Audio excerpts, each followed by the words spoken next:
98, la frecuencia de la familia hispana. Mis amados hermanos, muy buenos días y bienvenidos al tiempo de estudio bíblico devocional. Su hermano pastor Roberto Alfaro les saluda y les doy una cordial bienvenida.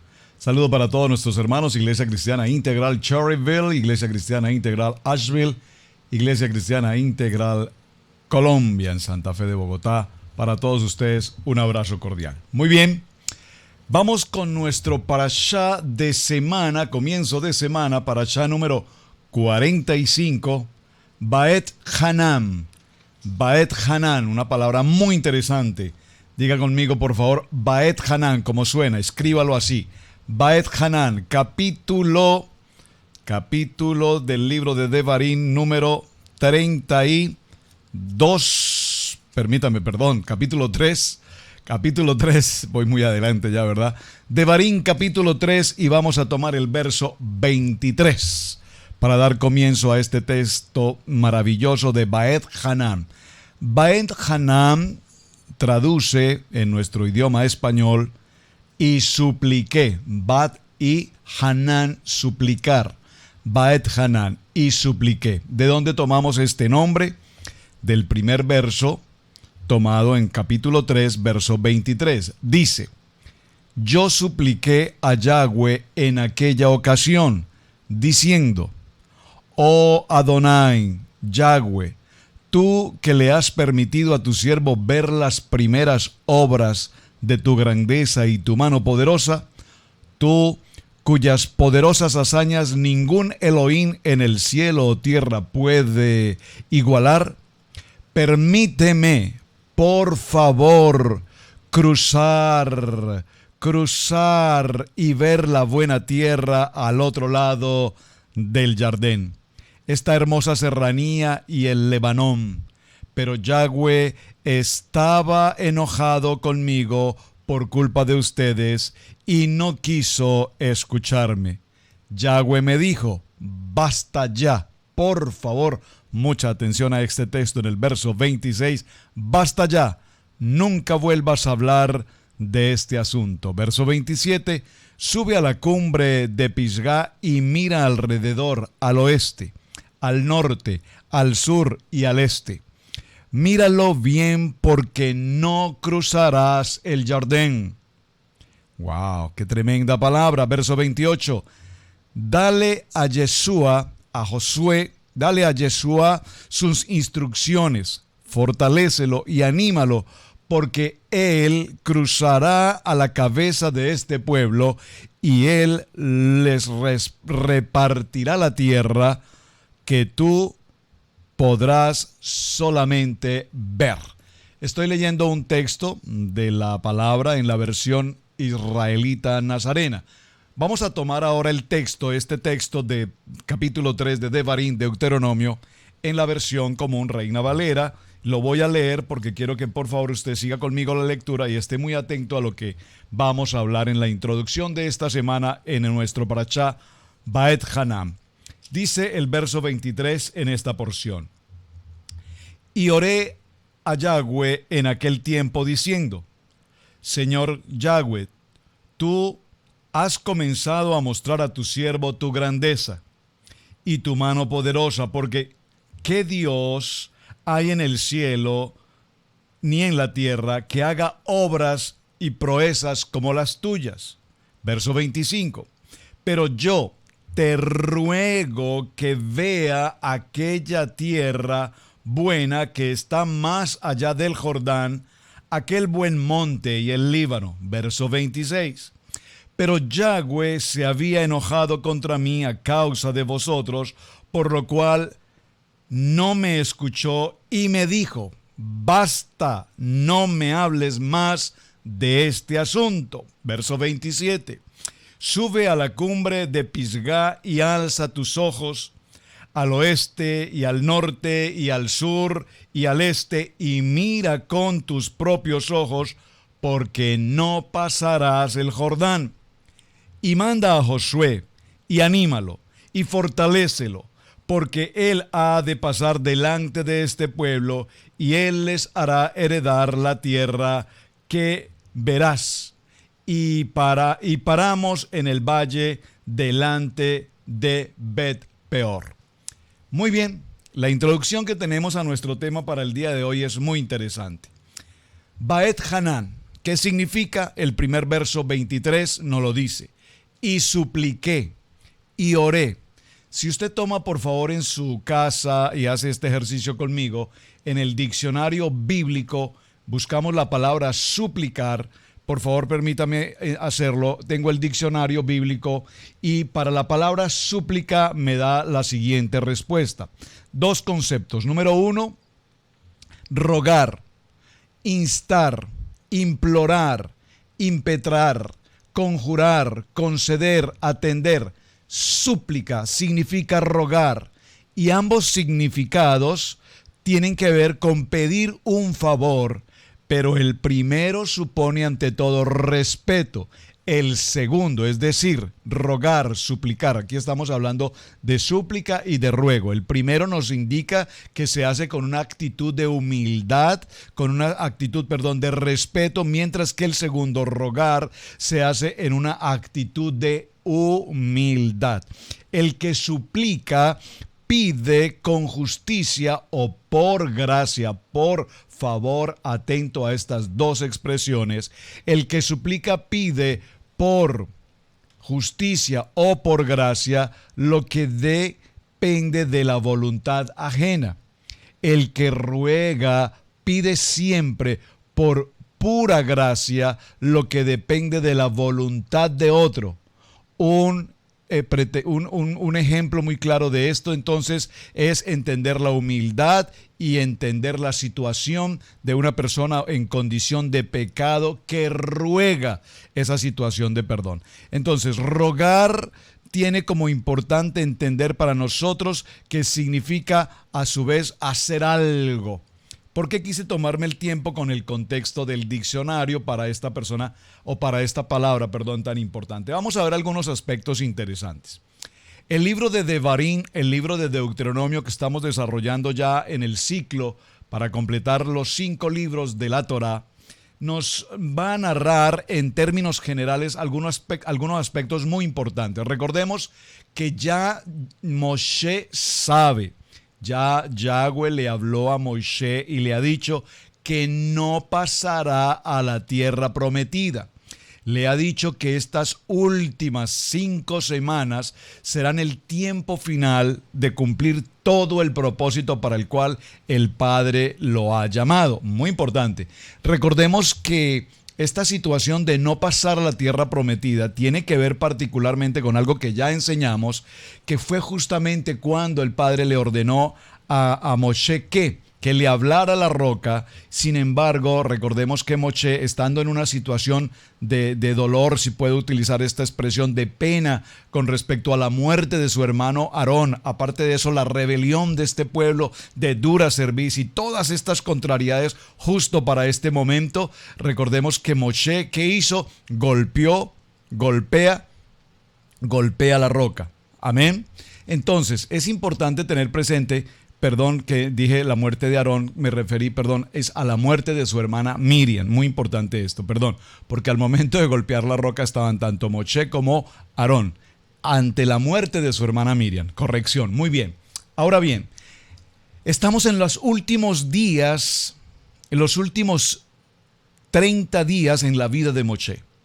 Y por lo tanto, la preocupación más importante que él tiene, si puedo usar la palabra preocupación, tal vez mejor, la ocupación más importante que tiene ahora es dejarle al pueblo de Israel indicaciones, direcciones, ordenanzas, guianzas, de acuerdo a toda la Torá, de tal manera que ahora el pueblo de Israel, una vez pase y tome posesión de esta tierra, tenga una calidad de vida y procure una condición de bienestar y de comunión conforme a los preceptos establecidos por el Padre. Por eso el libro de Deuteronomio nos habla de una segunda repetición. Vamos a repetir todo lo que ya estamos viendo en los libros anteriores. ¿Qué significa esto? La segunda Torá. ¿En qué sentido? En que vamos a retomar todos los misbot anteriores y se van a completar aún más ahora nuevas ordenanzas hasta que demos el cierre definitivo en Torah. Por lo tanto, ahora Moshe se va a procurar cuidar de que el pueblo de Israel no vaya en pos de otros dioses, en pos de otros conceptos, en pos de otras tendencias. Porque hemos visto que el pueblo de Israel con frecuencia, aún viendo toda la grandeza y la maravilla del Padre, sin embargo han tenido una tendencia, si puedo usar la expresión, una debilidad muy frágil a apartarse del camino y del propósito de Dios. Ahora Moshe va a trabajar en esto y va a trabajar en dureza, en juicio, en justicia, y va a determinar que cuando somos obedientes a la voz del Padre y a sus ordenanzas, entonces todas las bendiciones y promesas que el Padre nos entregó se han de cumplir tal cual Él así lo determina. Pero también nos va a enseñar ahora Moshe que cuando nos apartamos del camino y del propósito y de la dirección del Padre, también consigo traeremos consecuencias. Asimismo, es importante tener presente que en este estudio que Moshe presenta al pueblo de Israel, ahora les está indicando cómo debe ser y cuáles deben ser los principios de obediencia frente al Creador. ¿Por qué? Porque cada vez que el pueblo de Israel desobedece, atención a la palabra que estoy utilizando aquí, desobediencia, cada vez que el pueblo de Israel y cada vez que nosotros entramos en desobediencia, somos llamados a un exilio, es decir, somos llamados a ser apartados de la bendición que el Padre tiene para con nosotros. Por lo tanto, siempre en estos mensajes finales de Moshe, quiere llevar al pueblo a que permanentemente estén en una búsqueda de teshuvá. ¿De qué? De arrepentimiento. Recuerden que hemos hablado sobre este tema con mucha frecuencia también. No es arrepentimiento el decir, oh, qué arrepentido estoy de haber cometido esta situación, sino tener una verdadera autonomía de saber que no se puede volver a hacer. Arrepentimiento no es remordimiento. Cuánto dolor me causa el haber infringido esta ley. Padre, perdóname. No. No es un remordimiento. Aquí estamos hablando de un tiempo de arrepentimiento. Arrepentíos es el proceso. De tal manera que vamos a ver cómo aquí nuevamente aparecen entonces los 10 mandamientos, particularmente los mandamientos de Éxodo, de Shemot. Los vamos a ver nuevamente y vamos a trabajar en ellos para que entendamos la importancia de estas leyes determinadas por el Padre. Asimismo, nos vamos a encontrar en Deuteronomio 6, en Deuteronomio 4, Devarim 6, Devarim 4, hablando de lo que es el Shema de Israel. Tal vez uno de las porciones de toda la Torah y de toda la palabra, tal vez, sino de las más importantes que tenemos, ya las veremos puntualmente. ¿Y todo esto para qué? Para que cuando el pueblo pase y posea esta tierra, tengan, repito, un carácter, una dirección. Ahora se designarán hombres, jueces, hombres que sean sabios, hombres que sean temerosos de la palabra, hombres que conozcan y que definitivamente estén en condiciones de establecer esa posición de líderes frente a toda la comunidad. Entonces, adentrémonos brevemente al tema. En el capítulo 3 vamos a desmenuzarlo muy brevemente, porque aquí hay una enseñanza maravillosa para lo que el Padre nos quiere traer a colación hoy en nuestro día.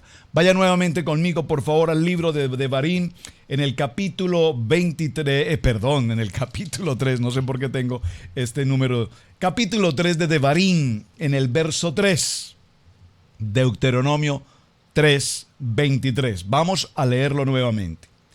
Aquí dice la palabra, y oré a Yahweh en aquel tiempo. En la versión israelita, observen por favor el texto como dice, yo supliqué a Yahweh en aquella ocasión.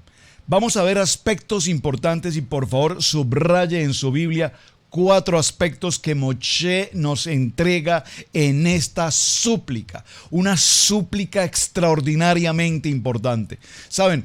Es muy común y con mucha frecuencia cuando estamos reunidos en grupos, en la congregación, en grupos de oración, en casas, que designamos a alguien en particular para que dé inicio a la oración o para que dé el cierre a una reunión.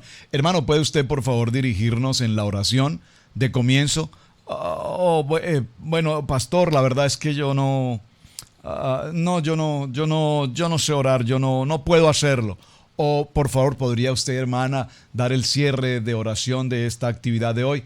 No, pastor, yo no me siento capaz de hacer la oración. Es interesante.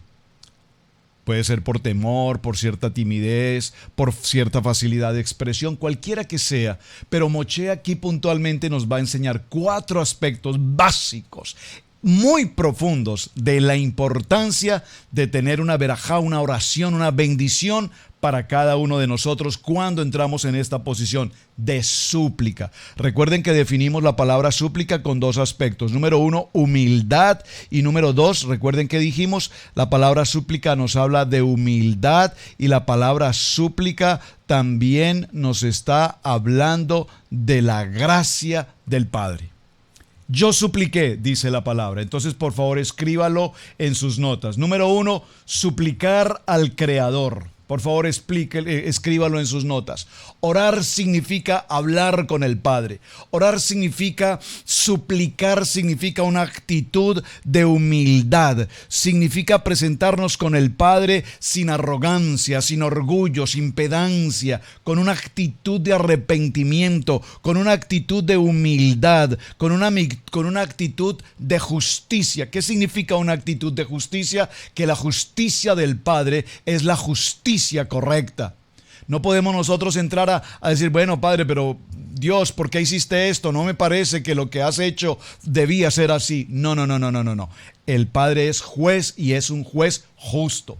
De tal manera que cuando tenemos estos niveles de oración, vemos que la palabra suplicar tiene que ver con gracia, con humildad y con ese favor inmerecido, la gracia del Padre hacia nosotros. Pero hay algo muy interesante que quiero que tengamos presente en la palabra de oración.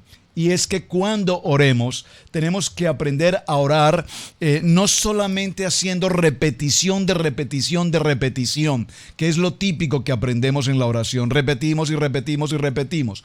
Oración tiene que ver, y súplica tiene que ver con una manera agradable de expresarnos a Dios. Hay una palabra en hebreo, shirah, que significa algo así como suplicar con un canto, como con un cántico. Cuando nosotros leemos una porción de salmos y los salmos son para cantarlos, cuando nosotros nos dirigimos al Padre en una plegaria y podemos cantar esa plegaria y hacer el tono de esa plegaria con una melodía, es una manera muy bonita de presentarnos delante de Él. Entonces, muy importante que nuestra plegaria, cuando la presentamos al Padre, vaya en una tonada, si puedo usar la palabra, en una melodía. Es decir, aquí nos tiene que ver una incidencia poderosa en el timbre de la voz, en el tono como nosotros presentamos una oración. Permítame tal vez hacer un ejemplo muy sencillo. Si tú te presentas con humildad al Padre, en un tono de humildad, de sencillez, Padre, en este día, primero y cualquier cosa antes de pedirte algo, es mi posición de agradarte y agradecerte por todo cuanto nos has dado, Padre.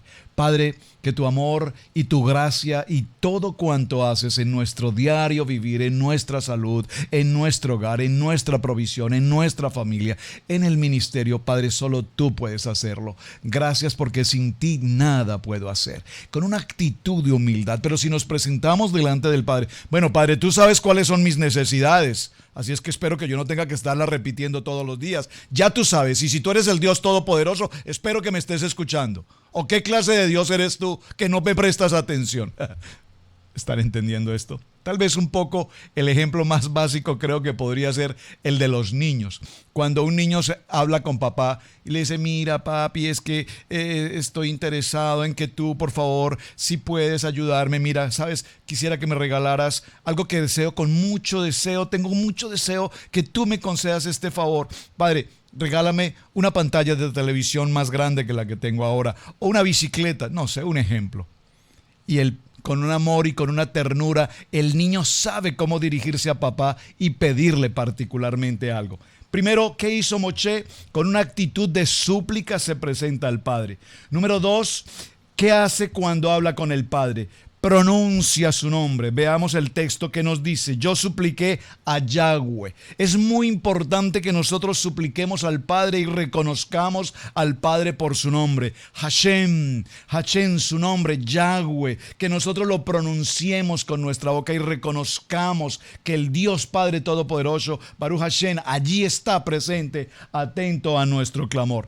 Seguramente vamos a necesitar tomarnos un tiempo en la enseñanza, porque sabemos que hay 72 nombres que nos muestran el carácter, el atributo de Dios, y por lo tanto es necesario que nosotros conozcamos esos 72 nombres y su carácter. Cuando hablo de su carácter, me refiero que es importante que si estamos frente a una petición de salud, si estamos frente a una petición de economía, si estamos frente a una situación de sabiduría, de revelación de la palabra, el nombre a quien nosotros nos dirigimos, Hashem, según el carácter, es muy importante que lo conozcamos.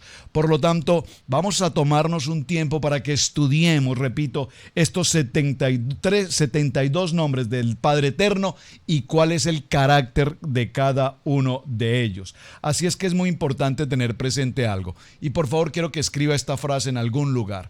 Hay muchos dioses y muchos nombres de dioses que nada tienen que ver con nuestro Dios eterno, Padre Todopoderoso, Hashem. Por lo tanto, hay muchos nombres, como hay muchas mentiras, que nada tienen que ver con el Padre. Pero hay una sola verdad, un Emet, y ese es el Emet, el Padre Dios eterno, todopoderoso. Amén. Sabemos entonces que está Elohim. Elohim, que Elohim significa juicio y Elohim significa justicia. Así como sabemos cuando mencionamos el nombre Hashem, y al mencionar a Hashem, para no pronunciar su nombre, Yod Hei Bat Hei, entonces mencionamos a Hashem reconociéndole como el Eterno, el Dios de la misericordia, el Dios eterno, el Padre de la compasión divina. Por lo tanto, repito, es muy importante entrar en una súplica indicando específicamente el nombre al cual nosotros tenemos que dirigirnos. Es muy importante esto porque Él atiende particularmente de esta manera. Ahora, número 3. Vemos cómo, si usted me acompaña por un momento, por favor, en el Salmo 69, vamos un momento, tome nota, por favor, y acompáñeme al Salmo 69 en el verso 14. Vemos cómo en esta palabra del libro de los Salmos, verso 14, nos habla del momento oportuno. Salmo 69, verso 14. Es muy importante tener presente que hay momentos, dígalo conmigo, 69, 14 de Salmos, hay momentos que son especialmente asignados para los tiempos de oración. ¿Saben? El pueblo judío particularmente tiene durante el día varias jornadas de oración.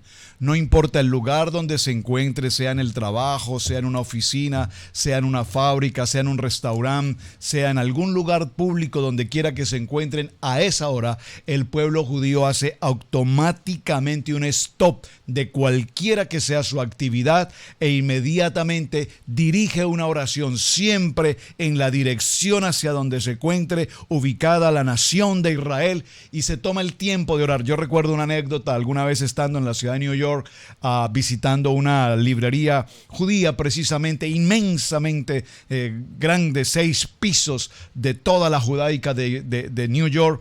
Y recuerdo que en principio en uno de los pisos estábamos muy pocas personas, 3, 4 personas, y repentinamente, pero así en un abrir y cerrar de ojos, se llenó de multitud de personas y todo este pueblo judío que entró a aquella librería o aquella librería judaica, todos entraron en un tiempo de oración. Fue impresionante este momento. Diga conmigo, Salmo 69, verso 14, ¿qué nos dice? Léalo conmigo, por favor. Dice: sácame del lodo y no sea yo sumergido, sea yo libertado de los que me aborrecen y de lo profundo de las aguas. No me enagüe la corriente ni las aguas, ni me trague el abismo, ni el pozo cierre sobre mí su boca. Dígalo conmigo. Todo tiene un momento especial para la oración.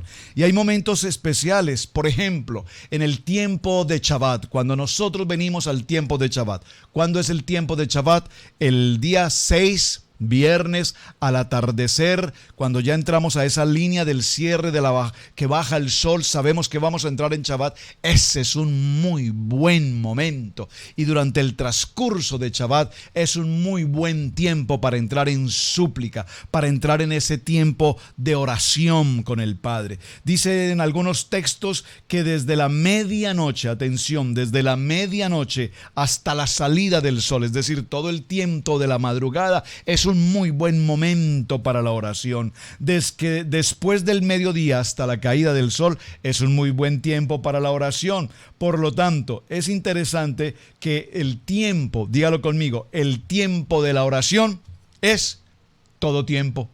Ahora puede decirlo conmigo, este es el mejor tiempo. Mantener una línea directa de comunión con el Padre en oración. Recuerden que Moshe está haciendo una súplica aquí muy importante. Y recordemos Jeremías capítulo 33, verso 3, que nos dice, clama a mí y yo te responderé y te enseñaré cosas grandes y ocultas que tú no conoces. Todo momento es importante para que entremos en un tiempo particular de oración. Así que en todo lugar, cuando vas en tu vehículo, cuando estás en tu oficina, cuando estás realizando alguna actividad, a cambio de tener cualquier otro tipo de pensamiento en tu mente, este es el mejor momento de estar en comunión permanente con el Padre, orando, intercediendo, clamando. Y algo muy importante, hermanos, cuando presentemos nuestra oración al Padre, es necesario, mis amados, que la oración que nosotros decimos, la oración que nosotros presentamos, sea una oración en la que presentemos palabras con detalles importantes de la petición que estamos presentando. Hemos leído la porción del capítulo 3, verso 23 en Deuteronomio y vemos a Moshe en una actitud de súplica a Hashem pidiéndole que le dé la oportunidad, le está suplicando y le está pidiendo que le dé la oportunidad de pasar al otro lado del Jardín para él poder tocar esa tierra de Israel. Por eso, cuando nosotros presentamos una petición de oración, es importante que nuestra petición tenga nombre, tenga lugar, tenga identidad, tenga propósito, tenga fundamento. No podemos simplemente pedir algo por pedir algo. Señor, sáname. No, Padre, estoy atravesando por una circunstancia de salud crítica. El médico pronosticó una situación de diabetes, de cáncer, cualquiera que sea. Estoy presentando un ejemplo. Padre, yo te pido que seas tú enviándome esta sanidad sobre esta enfermedad diagnosticada por la medicina, pero yo sé que Jehová Rafa, tú eres mi sanador. Es muy importante que presentemos una petición. Todo lo que se pide en plegaria tiene que ser absolutamente claro, definido, propósito establecido. El hombre que estaba orando por su carro, Padre, bendíceme con un carrito, Padre, bendíceme con un carrito. Y a los pocos días que estaba justamente en su tiempo de cumpleaños, alguien vino y le trajo justamente un juguete, un carrito muy bonito, porque esa fue la petición que él hizo. Por lo tanto, tenemos que ser concretos cuando entramos a nuestro tiempo de petición. Mis amados, les voy a dejar una tarea. Lean nuevamente Deuteronomio Devarim capítulo 3 verso 23. Y quiero pedirles que por favor, de manera especial, se detengan en la porción cuando Yahweh le dice a Moshe, basta. No quiero que me hables más de este asunto. Léalo 1, 2, 3 veces y envíeme por favor su apreciación personal. ¿Por qué razón Yahweh le dice a Moshe, basta? Ya escuché tu súplica, ya escuché tu oración, basta, no se hable más de este asunto. ¡Wow!